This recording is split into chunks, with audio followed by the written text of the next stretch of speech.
Things are going so fast. The world is moving at such a lightning pace with technology, so much to do, so much on our attention, so many things to get better at. The next thing that we need to learn, the need or the imaginary need that we have to be connected, that we have to keep up. This brain that we have wasn't made for this kind of life. We've forgotten how to stand still. We've forgotten how to be in the life that's here. We do. And what we find when we step back and take a pause is that the doing is just a way to cover up the emptiness.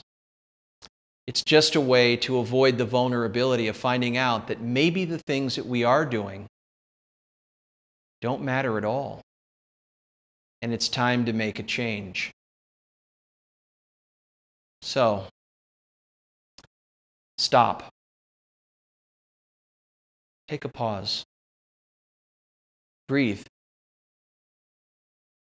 Think about what you've been doing. Think about the journey that got you here. Take inventory of everything that you have that's emerged.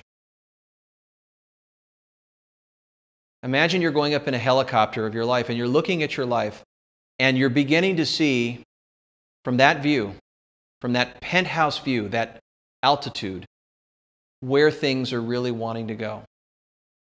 As if something were standing in need of you. You've heard it.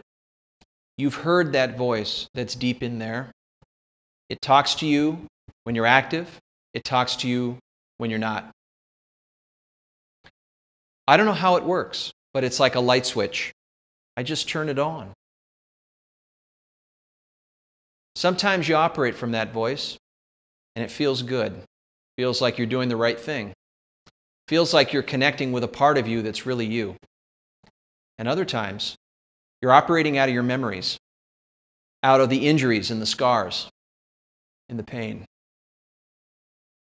Sometimes you're operating out of your judgment. You're kind of imposing your view on the world that you're reacting to. And as much as you think it's about them being the cause, it's really about how you've helped it happen. Because so much of what you experience has to do with the inner place from which you're attending and operating and coming into the situation. But you forget. You forget how to remember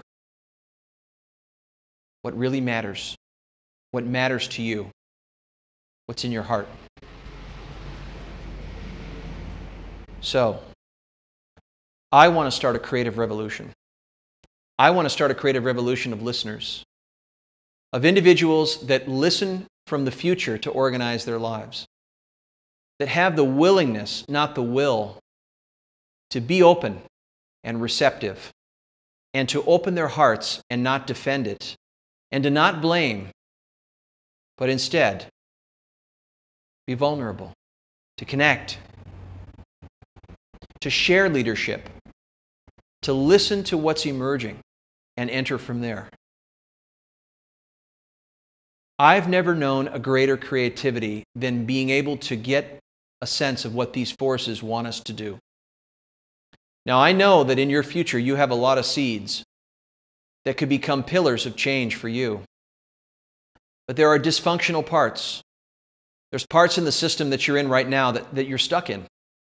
And you don't know how to get out of those things. You're mired in fear. Or maybe the inner enemy is your judgment. Or maybe the inner enemy is your cynicism and your blame. You need to get to know those. You need to get more intimate with them. You need to be able to purely see what's going on without edit, without filters, without imposing your existing memories on what's here. But enter from there with a fresh mind. That's where the life is. That's where the endurance is. That's where it's all available to you, is that vastness and that emptiness from nothing. What are you doing every day to get intentionally grounded and silent? What does the silence call you to do? When you're around the people you're around and you're out in the world, what kind of flame is ignited in your heart about what you need to do? Are you listening? Are you listening? Are you really listening? And do you connect with the picture of the future person that you want to be? You have to stay with it. You have to attend from it.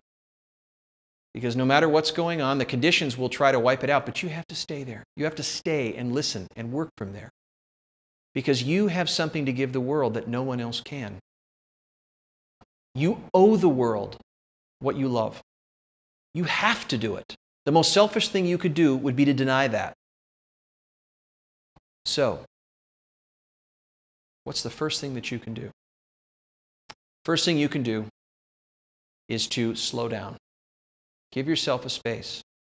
Give yourself a place to be the witness, to be the observer, and to listen from there. And then, when you're with others, enter their world. If your daughter says, "Daddy, there's a monster in the closet," ask her, "What color is it and what does he want for dinner?" Don't sit there and say, "I know there's no monsters in the closet." Listen from their world. Enter from there.